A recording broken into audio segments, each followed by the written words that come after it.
네, 화요일 묵상의 시간입니다. 밥 잘 먹여주기보다 말씀을 바르게 먹이는 우리가 되자. 밥 잘 먹여주기보다 말씀을 바르게 먹이는 우리가 되자. 자, 이런 제목으로 오늘 또 묵상 나누겠습니다. 자, 어제 우리는 사도행전에서 보여주는 성령의 임재 사건들이 어떤 신비한 능력을 자랑하고 성령의 마술 같은 힘을 얻어서 우리가 전도하는 현장에서 사람들의 이목을 끌고 환심을 얻을 수 있는 그런 방법을 알려주는 게 아니라 바로 하나님께서 지금 주도적으로 예루살렘과 온 유대와 사마리아와 땅끝까지 그 하나님의 진정한 그 뜻을 전하시는 모든 이들을 전도하는 초대하는 그 하나님의 말씀대로 성취되어지는 이 말씀의 성취의 역사를 보여주는 거라고 그래서 그래서 그 하나님께 부름받은 증인된 우리들이 사도행전에서 등장하는 인물들처럼 그렇게 우리가 좀 참된 증인의 길을 걸어야 된다라는 걸 우리가 살폈습니다. 자, 그 당시 성도들이 비록 예루살렘에서 박해로 인해 도망을 져서 지금 각 지역으로 피할 수밖에 없었지만 그런데 그 박해를 피해간 사람들을 잘 보니까 뭐였습니까? 도망자가 아니라 전도자로서 증인으로서 하나님께서 저들을 통해 하나님의 그 놀라운 사랑과 구원의 열심을 알게 하는 그런 순종의 도구가 됐고 증인이 돼서 온 열방으로 복음을 전하는 참된 성도의 삶을 보여주고 있었는데 그 대표적인 사람이 바로 빌립이었다고 그랬죠. 빌립을 소개하고 있다고 그랬습니다. 8장에. 그래서 사마리아에서 빌립이 전도하면서 예수가 그리스도다라는 이 사실을 증거하고 외칠 때 회개하고 분명히 이제 그 회개 현장 속에서 귀신이 쫓겨나고 병자들이 낫는 그런 체험들을 하게 됐는데 이후에 그런 소식을 듣고 사도들이 베드로와 요한이 거기에 내려가서 그들을 위해서 기도하면서 성령을 받게 됐죠. 그럴 때 성령을 받는 이들에게 분명 누구나 성령이구나. 이거 우리가 받았던 건데 라는 그 똑같은 현상이 나타나게 됐던 거예요. 그래서 오순절 처음 성령이 임하실 때 마가의 다락방에 있었던 제자들이나 함께 있었던 사람들이 경험했던 그 똑같은 일이 벌어졌기 때문에 거기서 기도해 주던 베드로나 요한도 이거 분명히 성령의 역사가 똑같구나라는 걸 확신할 수 있었던 거죠. 자, 그래서 마가의 다락방에서 겪은 성령의 임재에 대한 첫 체험은 계속해서 다른 곳에서도 나타나게 되는 다른 이 성령 임재에 대한 그 여러 사건들에 대한 어떤 이게 확실히 맞냐 안 맞냐라는 어떤 기준이 되는 거죠. 그래서 제자들이나 함께 경험했던 이들이 성령의 바른 임재임을 확인할 수 있는 하나의 분명한 어떤 이정표, 기준이 됐을 거라고 생각이 돼요. 자, 그렇게 본다면 비록 사마리아에서 나타난 성령의 임재 현상에 대해 이야기를 하고 있진 않아요. 그러니까 성령이 임재했다라는 건 나왔지만 어떤 현상이 나타났다라는 것을 적고 있진 않아요. 그러나 분명히 알 수 있죠. 아마도 거기도 분명히 외국어로 말하는 방언이나 이런 것들이 분명히 나타났을 거고. 그 분명한 것은 성령이 임하시는 것에 대한 그 외적인 현상들이 분명히 그렇게 똑같이 나타났다라는 것은 확실하다는 거예요. 자, 그래서 9절부터 보면 빌립 집사의 전도에서 나타나는 표적을 보고 이제 많은 사람들이 따르기 시작했는데 그 중에 마술사 시몬이라는 사람이 있었어요. 자, 이 사람이 그렇게 이제 빌립 집사의 이 전도를 듣고 또 표적을 보고 그렇게 이제 쫓아갔는데 사도들이 와서 또 기도하면서 성령이 주도하는 그런 능력이 막 나타나니까 이 사람이 그걸 돈 주고 살려고 그랬던 거죠. 그래서 베드로 사도에게 돈과 함께 망하라는 저주를 듣게 됩니다. 그러니까 분명히 빌립이 전도할 때 나타났던 결과를 보았던 것과는 또 다른 분명 사도들로 인한 뭔가 차원이 다른 그런 이 현상이었기 때문에 시몬이라는 사람이 탐낼만 했겠죠. 그 성령의 임재 현상들이 분명히 나타났기 때문에 아마 마술사 시몬 같은 사람이 그런 능력을 살려고 자기도 하고 싶어서 그랬을 거라는 겁니다. 근데 이런 걸 보면 현재 이 시대의 교회에도 이런 식의 신자들이 많은 거라고 생각이 듭니다. 그러니까 마술사 시몬은 지금 이 교회 안에 와서 믿음으로 살아가는 사람들에게 나타나는 그 현상을 보고 이제 한 공동체가 된 사람인데 근데 벌어지는 상황을 잘 보면 지금 이 사건들을 보면 이 사람이 그리스도에 대한 확실한 믿음도 없이 그저 그냥 많은 사람들이 그 어떤 집회에서 나타나는 현상을 쫓아서 결국엔 세례까지 받은 사람이었던 거죠. 말하자면 세례까지 받은 교인이고 그리고 교회 공동체에 모이고 있는데 그런 믿음으로 말미암아 나타나는 이 현상의 그 원인들을 이것을 이루신 하나님의 뜻을 그 분명하게 알게 하는 그 성경에는 아마도 관심이 없었던 것처럼 보입니다. 그러니까 오직 눈에 나타나는 현상 이거에만 집착하는 그리고 그것을 추종하는 그런 교인이었던 거죠.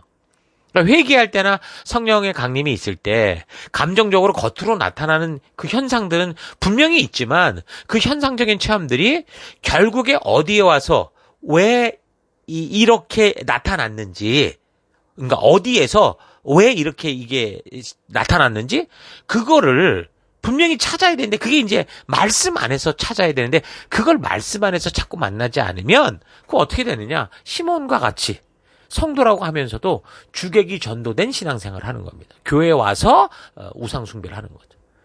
자, 그렇게 되면 이런 사람들은 아주 과한 열정을 보여요. 나름대로 뭔가를 받고 체험을 했기 때문에. 그렇게 되면 이 마술사 시몬처럼 결국 어떻게 됩니까? 그런 그릇된 열심은 결국 저주의 길로 스스로 나아가는 그런 인생이 되는 거죠. 자, 이렇게 되면 교회 안에서 미신을 믿는 그런 일, 교회 안에서 금송아지를 추종하는 그런 일들을 우상숭배가 될 수 있다는 말이에요. 자, 그런 걸 보면 저도 나의 과거를 생각해 볼 때 과거 오랫동안 교회 안에서 가졌던 내 많은 열정들이 참으로 위태했고 위험했다라는 생각을 하게 됩니다. 그러니까 그전에는 말씀 앞에 깊이 들어가지 못했기 때문에 전혀 이런 걸 몰랐고, 지금 뭐 마술사 시몬처럼 어떻게 보면 늘 이제 교회 안에서 태어나면서부터 자라왔기 때문에 그런 분위기에 익숙해 있었고 그걸 잘 안다고 그렇게 생각을 했었던 거예요. 그러면서도 이런 현상들이 나타나면 뭐 휘청휘청 되고 막 끌려가고 그랬단 말입니다. 물론 신앙 안에서 성장하면서 그 수준에 맞는 어떤 행동이 이었을 수도 있겠죠. 근데 참으로 성경적으로 보면 어리석고 무지했던 거예요. 마술사 시몬처럼 말씀도 모르고 덤벼드는 그런 신앙의 체험들을 막 추구하는, 그러니까 뭔가 느끼면 나 혼자 감격해서 막 열심히 하나님을 사랑한다고 하면서 내 열정에 빠져서 많은 사람 상처 주기도 하고 그렇게 스스로 도취됐다가, 근데 이런 열정은 사실 오래가지 않아요.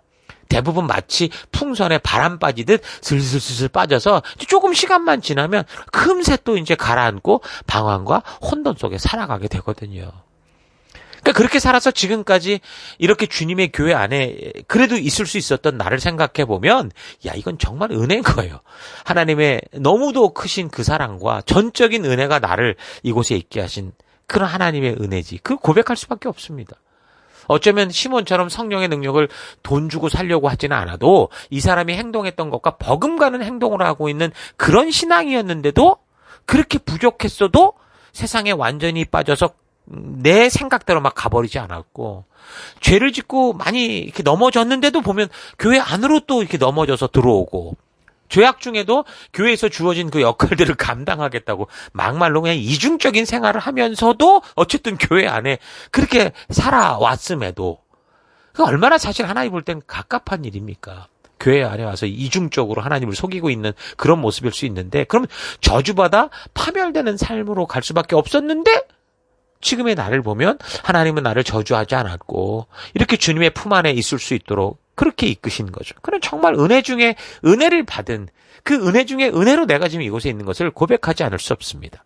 그 어려서부터 지금 생각해보면 함께 신앙 안에서 자라왔던 친구들, 그 어릴 때부터 막 새벽기도 막 그 추운 겨울에도 방학만 되면 다니고 막 이랬었거든요.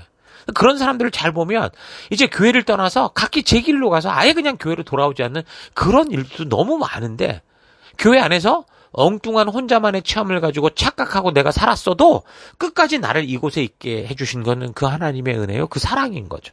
나는 참으로 죽음에서 구원받은 생명이라는 이 사실, 그 은혜로 살고 있다는 것을 부인할 수 없습니다.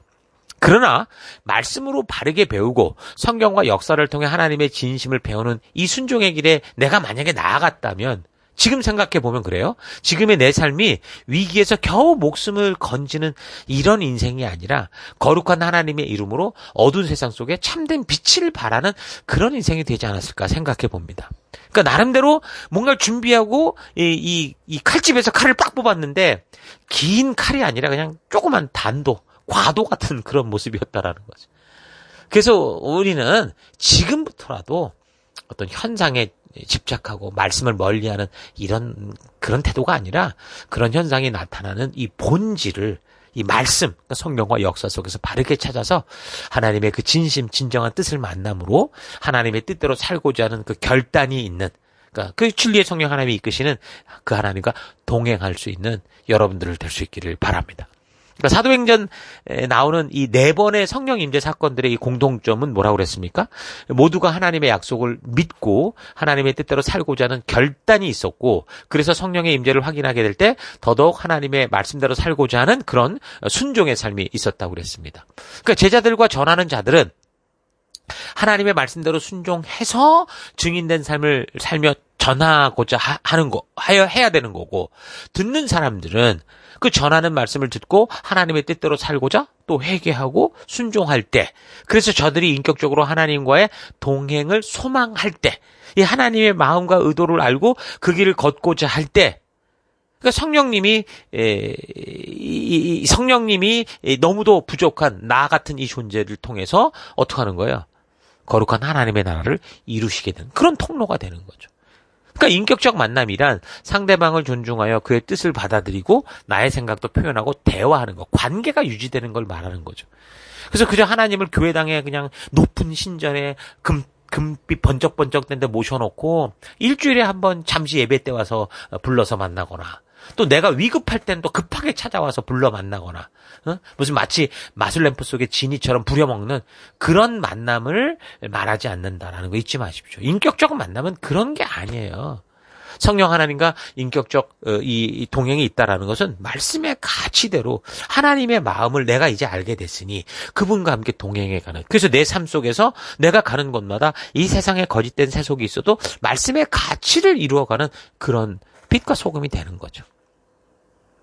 자, 지금 사도행전에서 성령이 임재하는 그 사건이 보여주는 핵심은 이 사도행전 1장 8절의 그 약속, 예수님의 약속을 지금 어떻게 삼위일체 하나님께서 이걸 주도적으로 이루어 가시는가라는 걸 보여주고 있다라는 사실을 잊지 말아야 된다고 그랬습니다. 그 처음 예루살렘과 유대, 그리고 이제 두 번째 사마리아, 또 가이사랴, 그리고 세 번째 이제 에베소라는 이방 지역인데, 이거는 예루살렘과 온 유대와 사마리아 땅끝까지 이르러 복음이 전파되리라는 그 예수님의 그 결단, 예수님의 말씀, 예수님의 약속과 같이 지금 그대로 성취되어 가는 것을 보여주는 게, 이게 지금 사도행전의 성령 임재의 사건들이라는 거예요. 그러니까 하나님께서 유대인의 하나님만이 아니라 온 인류와 열방의 주인 되신다는 것을 알게 하는, 사실 이게 우리가 부름받은 목적이에요. 열방의 거룩한 제사장 나라요, 하나님의 소유된 백성으로 부름받은 그 목적인 거죠. 그래서 우리가 한국의 그 동방의 이스라엘이라고 하는 그 한국에서나, 또 지금 우리가 살아가는 이곳 오세아니아의 이 호주에서나 똑같이 우리가 하나님의 자녀다, 하나님 나라를 이루어간다, 그걸 당당하게 고백할 수 있는 겁니다. 자, 이렇게 사마리아에서 빌립과 사도들이 한창 복음을 전하며 이제 사역을 하고 있었는데, 이제 계속해서 이제 내용을 보면요, 하나님께서 그 베드로와 요한이 있었는데 그 사도들이 아니라 빌립을 급하게 다른 곳으로 보내십니다. 8장 26절에 보면 주의 사자가 빌립에게 말하여 이르되 일어나서 남쪽을 향하여 예루살렘에서 가사로 내려가는, 가자지구입니다. 내려가는 길까지 가라 하니 그 길은 광야라. 일어나 가서 보니 에디오피아 사람 곧 이디오피아 여왕 간다게의 모든 국구를 맡은 관리인 네시가 예배하러 예루살렘에 왔다가 이제 가는 모습. 그 에디오피아는 성경에서 구스라고 이렇게 보통 이렇게 부르기도 하는데요. 이집트보다 남쪽에 있는 나라는 것 우리가 다 알고 있죠. 어떤 성경에만 나오는 이상한 나라가 아니에요. 실제 우리가 지금 알고 있는 그 나라입니다. 그러니까 여기 에디오피아 간다게 왕국의 모든 국고를 맡았던 이 네시는 상당히 좀 실력이 있는 사람이었을 것으로 보이고, 또한 그 믿음에 있어서도 굉장한 열정이 있는 사람 같아 보이죠. 자, 그래서 그는 그런 믿음이 있었기 때문에 그 먼 곳 에디오피아에서 예루살렘까지 하나님을 예배하러 왔고, 심지어 이사야서 같은 성경까지 가지고 있었어요. 그러니까 예루살렘까지 하나님을 예배하러 왔다고는 하지만 또 이방인이었기 때문에 사실 이 사람이 예루살렘 성전 안으로 들어가지도 못해요. 뭐 여인의 뜰도 가지도 못해요. 이방인의 뜰, 거의 그냥 바깥에서 예배를 드려야 됐는데도, 그럼에도 불구하고 이 사람이 지금 하나님께 예배를 드리기 위해서 예루살렘을 찾았던, 정말 믿음으로는 열정이 있었던 그런 사람이었던 거죠. 또한 그 당시 이 사람이 성경을 가지고 있었다고 했는데, 뭐 이 성경이 오늘날처럼 뭐 아무 데서나 가서 쉽고 싸게 구할 수 있는 그런 게 아니에요. 그리고 좀 히브리어가 아닌 헬라어로 번역된 아마 70인역 복사판을 가지고 있었을 건데, 그 당시 그 성경은 무슨 출판사가 있는 것도 아니고 꽤나 구하기 힘든 것이었을 텐데도 이 사람은 그것을 구했죠. 그 진리를 알고자 열심히 말씀을 읽으면서 그 하나님의 뜻을 정말 알고 싶은 그런 열정이 있는 사람이었습니다. 그래서 8장 28절을 보면 돌아가는데, 그러니까 그 예배를 드리고 이제 이디오프로 돌아가는데 수레를 타고 갈 때 거기서 선지자 이사야의 글을 읽었다 이렇게 얘기를 합니다. 자, 그래서 하나님께서 바로 이런 열정 있는 사람에게 그 하나님이 직접 빌립을 불러서 보내신 거죠. 그 말씀의 진정한 뜻, 그가 읽고 있는 아리송하고 알지 못하는 그거를 이제 볼 수 있도록 해주시는 겁니다. 그래서 8장 29절 성령이 빌립더러 이르시되 수레에 가까이 가라 하시거늘 빌립이 달려가서 선지자 이사야의 글 읽는 것을 듣고 말하되 읽는 것을 깨닫느냐라고 빌립이 물었어요. 31절 대답하되 지도해주는 사람이 없으니 어찌 깨달을 수 있겠느냐 이렇게 대답을 하죠. 그러니까 이디오피아 내시의 열정은요, 성경을 구입했으니까 이제 집에 가서 좀 봐야지 이게 아니에요. 그 먼 귀국길, 그 불편한 길을 가면서 거기서 성경을 읽고 그 즉시 하나님의 뜻을 깨달으려고 애썼던 사람이었던 거죠. 근데 중요한 건 뭐예요? 깨달아지지 않는 거예요. 여러분, 많은 사람들이 성경을 읽기는 읽어도 이렇게 깨닫지 못하는 수가 많아요. 자, 그러니까 어렵게 느끼고 쉽게 포기해버리죠. 그리고 깨닫지 못하는 것은 어떻게 보면 차라리 괜찮은데요. 어떤 경우는 막 잘못 깨닫는 수가 있어요. 그러니까 자기 마음대로 해석을 해요. 잘못 깨달아서 잘못 해석하고 잘못 믿게 되면 어떻게 돼요? 그 바로 이단이 되는 거예요. 그러니까 지금까지 수많은 이단들이 전부 성경을 그런 식으로 혼자 읽고 억지로 막 지 마음대로 해석하면서 자기 소설을 쓰다가 나온 거 아닙니까? 그러니까 지도하는 사람이, 바르게 지도하는 사람이 없이 혼자서 성경을 읽다가 자기 생각대로 해석을 해가지고 그게 전부 이단 사이비가 나오는 거예요. 그러니까 여러분은 여러분 이 성경이라는 거는요, 교훈집, 명언집이 아닙니다. 그러니까 하나님의 창조로부터 왜 인류가 이런 길을 가고 있는지 하나님의 그 이루어진 역사가 적혀 있기 때문에 우리가 이 역사적인 흐름 전체를 바르게 보지 못하면 이 내용이 온전하게 이해가 되질 않아요. 자, 그러니까 성경을 전체적으로 보지 못하고 부분적으로 자기가 원하는 것만 떼어 읽고 큐티하고 묵상하고 이런 사람들은 이게 진리의 성경, 하나님이 바른 진리를 알게 하려고 해도 참 어렵다는 거죠. 그러니까 성경이 있고 그 성경의 저자이신 성령이 계셔도 모든 사람들에게 저절로 막 이게 깨달아지게 되는 게 아니라는 거죠. 하나님은 그 백성과의 약속 앞에서 항상 성실하시고 늘 열심을 가지고 계시고 그 하나님의 우리를 향한 열심이 결국 성경이라고 하는 이 기록을 통해, 그러니까 하나님의 가슴이 이 성경이라는 이 거룩한 하나님의 이 기록 속에 온전하게 전해주고 심어졌어요. 그 우리 하나님의 편지라고 하는 게 이게 편지 정도가 아니라 하나님의 마음인 거죠. 그렇게 보내셨기 때문에 그렇게 보면 이 성경은, 하나님의 마음이 담긴 성경은 완벽할 것이고, 또한 성령 하나님께서 이거를 깨닫게 하시는 저자이신 하나님의 열심에는 하자가 없죠. 자, 그런데 성령이 아무리 바르게 인도를 하려고 해도 사람이 이 성경을 깨닫는 데 있어서 하나님이 이루어진 이 역사를 바르게 따라서 온전히 전체 자초지종을 바르게 알게 하는 이런 사람이 없으면, 그 가이드가 없으면 어렵다는 거예요. 그러니까 성경을 읽어서만 되는 것 같으면 얼마나 쉽겠습니까? 사람의 생각을 기도의 능력, 신비한 힘으로 막 조작하고 바꿀 수 있다면 정말 우리가 얼마나 쉽겠어요. 우리는 그냥 다 같이 모여서 늘 기도만 하고 있으면 돼. 모든 세계를 주무를 수 있으니까. 뭐 그런 식이면 뭐 성경만 출판해도 되고, 또 하나님의 능력을 사용하는 이 기도의 방법, 하나님은 어떻게 움직이는가, 이런 거 잘 배워서 정말 마술사 시몬처럼 그런 능력을 지극정성, 치성과 정성스러운 황금, 돈 이런 걸 주고 사가지고 그렇게 해도 되겠죠. 그러나 여러분, 우리가 구약의 역사를 살필 때부터 연대기적으로 살펴보면서 우리가 분명히 깨닫게 되는 것처럼 하나님은 사람을 그렇게 대하지 않는다는 거죠. 인격적으로 대해주시고, 또한 창조의 원리를 따라 일하시기 때문에 당신이 창조한 이 창조의 법칙을 다 무시하고 일하지 않는다니까요. 그러니까 반드시, 그래서 우리는 성경과 역사, 하나님의 시작으로부터 지금까지의 흐름을 바르게 알고 그 하나님이 이루어오신 역사에 대한 믿음을 가지고 그 말씀대로 인격적으로 순종하는 사람이 돼야 되는 거예요. 그런 사람이 있어야, 그래야 진리의 성령 하나님께서 그들을 통해 일하실 수 있는 거예요.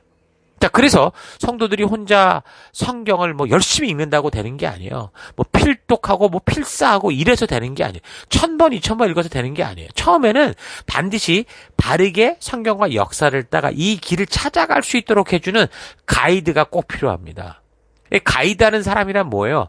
먼저 성경과 역사를 통해서 하나님이 일해 오셨던 그 역사를 다르게 걸어온 사람, 그 길을 온전히 살핀 사람을 말하는 거죠. 그래서 자기 자신이 먼저 부지런히 성경과 역사를 통해 하나님의 그 뜻을 만나고 경험하고, 그래서 그 하나님의 부르신 그 길을 따라, 약속된 길을 따라 나아가는 사람들, 그 사람들이 가이드인 거예요.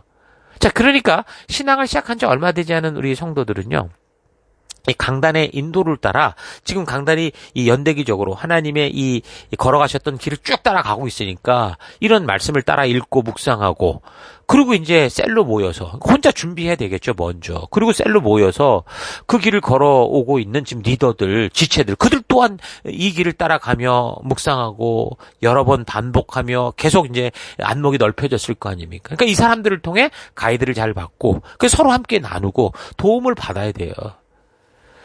그렇게 보면 이제 리더의 자격은 어떤 실력이 있는 거라기보다요, 먼저 하나님의 말씀을 사랑하는 사람, 그 말씀 먹기를 즐거워하는 사람이겠죠.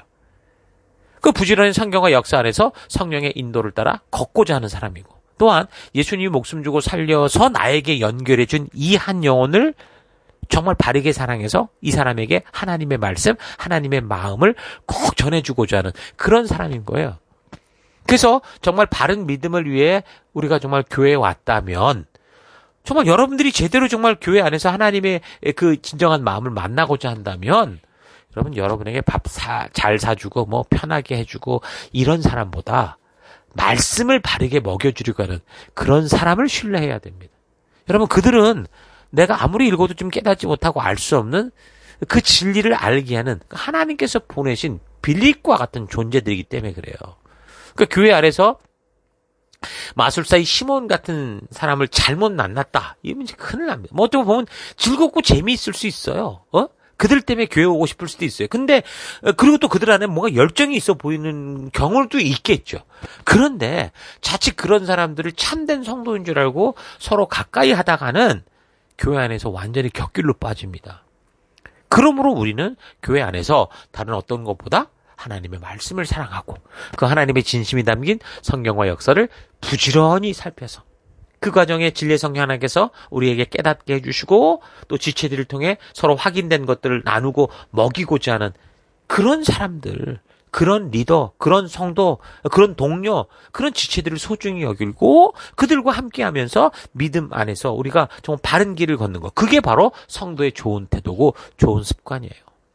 학교를 갔는데, 애들 학교에 보내는데 가서 배우라는 건 배우지 않고 전부 가서 사기치고 애들하고 돈 뜯고 이런 것만 배운다면 이거 뭐가 되겠습니까? 그렇잖아요. 똑같은 거예요.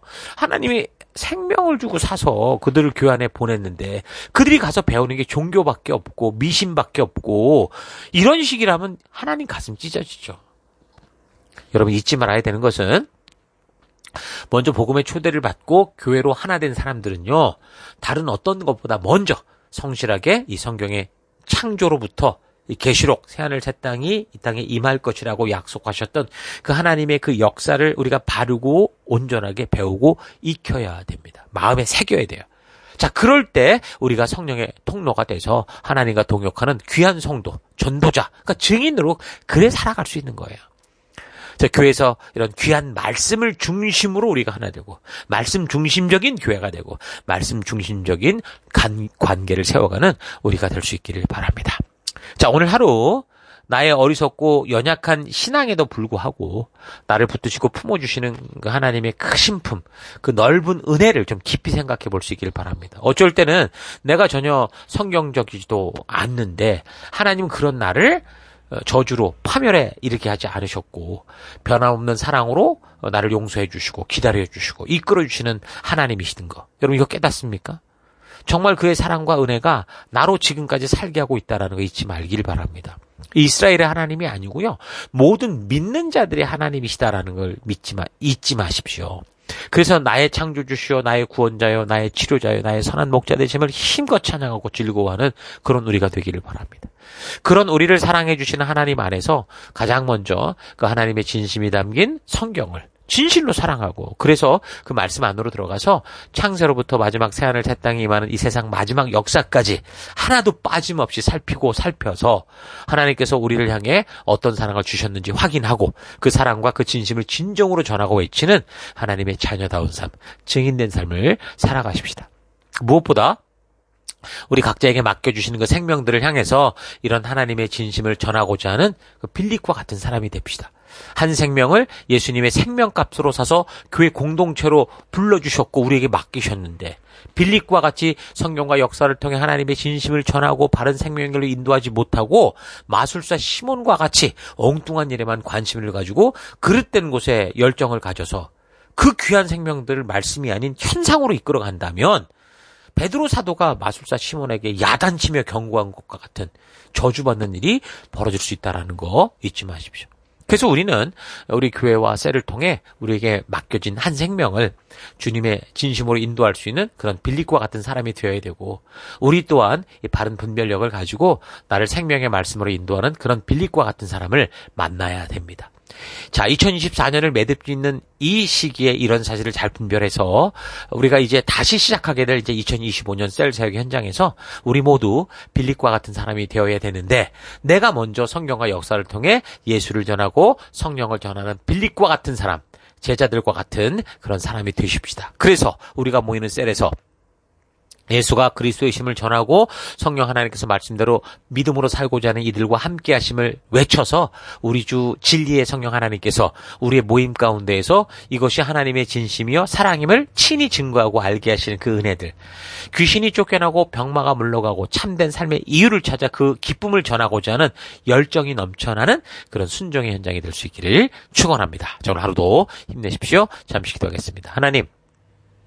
하나님께서 분명한 믿음의 길을 보여주셨는데 그 길이 담긴 성경과 역사를 소홀히 여기고 단지 나의 개인적인 해석과 느낌만을 찾아 혼자의 열정으로 엉뚱하게 하나님을 믿노라 하며 살아왔음에도 변함없는 사랑으로 품어주시고 끝내는 그 말씀의 길에 설 수 있도록 인도해 주심을 감사드립니다. 주어진 귀한 시간들을 전부 나를 위해서 사용하며 늘 바쁘고 어렵다는 이유로 하나님의 뜻을 바르게 찾지 않고 주워들은 이야기들만 따라 남의 의견을 따라 살아왔던 것 회개합니다.